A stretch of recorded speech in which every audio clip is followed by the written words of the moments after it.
ఓం నమో వెంకటేశాయ. ఈరోజు పత్రికలో వచ్చిన వార్తకి మేము సమాధానం చెప్పదలుచుకున్నాము. మొత్తానికి ఆదాయ వ్యయంలో మధ్యలో ఉన్న క్లారిటీ కూడా నేను మీకు ఇస్తాను.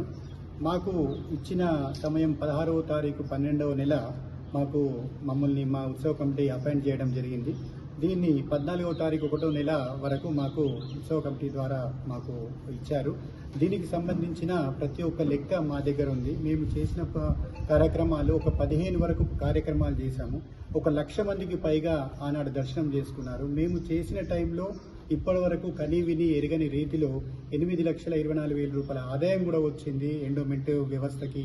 ఆ తర్వాత మేము తీసుకొచ్చిన ఏదైతే చందాల రూపంలో తీసుకొచ్చిన అమౌంట్ ఉందో దీనికి సంబంధించింది 4,804,000 రూపాయలు చందా రూపంలో వచ్చాయి ఇక్కడ.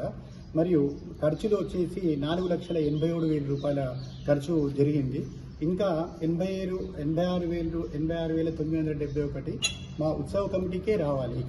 ఇక్కడ ఒక్క రూపాయి కూడా భగవంతుని ఈరోజు కలియుగమైన భగవంతుని సమక్షంలో అబద్ధం ఆడడానికి ఏమి ఉండదు. ఒక్క రూపాయి తీసుకుంటే 100 రూపాయల నష్టాన్ని చవి చూస్తాము.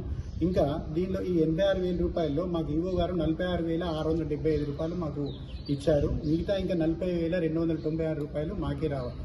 ఏదన్నా ఉన్నా కానీ ఈ మన హిందూ దేవాలయాల్లో మమ్మల్ని వచ్చి అడిగితే మనం చెప్తాం కదా. ఇప్పుడు ఈరోజు మేము మా కమిటీ ఇంత పనిచేసి ఇన్ని వేల మంది లక్షల మందికి తీర్థ ప్రసాదాలు కన్వీనియంట్ చేసుకొని పర్ఫెక్ట్గా ఇచ్చిన మా మీద ఇటువంటి ఆరోపణలు కరెక్ట్ కాదు.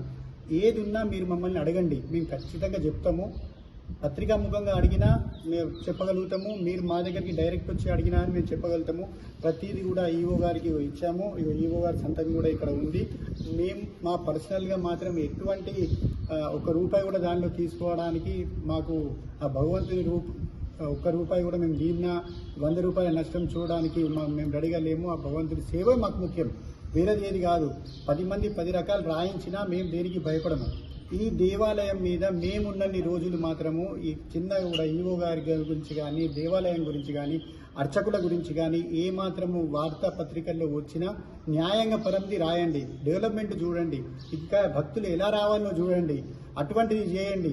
కానీ నిరాధారణమైన ఆరోపణలు చేసి వీళ్ళు ఆ లెక్కలియలేదు ఈ లెక్కలియలేదు. ఇందులో వచ్చిన పీరియడే నెల రోజులు. దానిలో ఎలక్షన్స్ వచ్చినాయి, సర్పంచ్ ఎలక్షన్స్ వచ్చినాయి, మరియు కౌన్సిలర్ ఎలక్షన్స్ వచ్చినాయి. సమ్ పర్సనల్ ప్రాబ్లమ్స్ కూడా ఉంటాయి. లెక్కలు ఇవ్వడానికి 15-20 రోజులు లేట్ అయిపోతే మీరు ఇష్టం ఉన్నది రాసేయడమా? మమ్మల్ని అడగరాదా? మరి ఏదో 28వ తారీఖు నాడు మేము హ్యాండ్ ఓవర్ చేసినాము. నిన్న రాసే ముందు మమ్మల్ని ఒక మాట అడగొచ్చు కదా.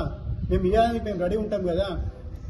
షాపులు వదిలిపెట్టుకొని సేవ చేసేసి మేము మా పరిస్థితి మీరు కూడా అర్థం చేసుకోండి. ఒక నెల రోజులు ఒక్క గంట కూడా మేము షాపులకు పోలేదు, మా వ్యాపారాలు చేసుకోలేదు, సేవ చేయడానికి మాత్రమే ఉన్నాము. అటువంటిది మీరు ఇష్టం వచ్చినట్టు రాయడం మాత్రం ఇది కరెక్ట్ కాదు. ఇది మీ పత్రికాముఖంగానే నేను చెప్తాను, మీడియా పరంగా నేను మీకు చెప్తున్నా. దయచేసి నన్ను అర్థం చేసుకోండి. ఇటువంటి నిరాధారణమైన ఆరోపణలు మాత్రం ప్లీజ్ దయచేసి చేయకండి. మన హిందూ ధర్మంని కాపాడండి. మళ్ళీ చెప్తున్నాను, హిందూ ధర్మంని కాపాడండి. ఈరోజు మసీదులలో కానీ మరి హిందుత్వమైన మన దేవాలయాలకు వచ్చి అడగడానికి కారణం ఏంటి? మీది ఏదైనా ఉంటే డైరెక్ట్ మాట్లాడండి కదా. రోడ్డు మీద పెట్టుకోవడం దేనికి? మన విషయాలన్నీ అవసరమా ఇదంతా? దయచేసి అర్థం చేసుకోండి. ఇది అన్యదా భావించద్దు. భగవంతుని సమక్షంలో ఉండి ప్రతిదీ కూడా మేము నిజాలే చెప్తాము. అబద్ధం చెప్తే కూడా ఆ స్వామి ఊరుకోరు. కలియుగ వెంకటేశ్వర స్వామి గురించి ఎవరైతే తప్పుగా మాట్లాడినా రాసినా తిన్నా వాళ్ళు మాత్రం చరిత్రలో మిగిలారు. ఏమనగా శ్రీ లక్ష్మీ వెంకటేశ్వర దేవస్థానం నుండి కార్యనిర్వహణాధికారిగా ఇక్కడ నిర్వహించే ప్రతి కార్యక్రమంలో దేవాదాయ శాఖ ఆధ్వర్యంలో జరుగుతున్నది. కార్యనిర్వహణాధికారిగా దాదాపు నేను 1 సంవత్సరంన్నర అయినది ఇచ్చట పని చేయుచున్నాను. దేవాలయంలో ప్రతి రూపాయి దేవస్థానం ఖాతాలో జమ చేయబడుతున్నది.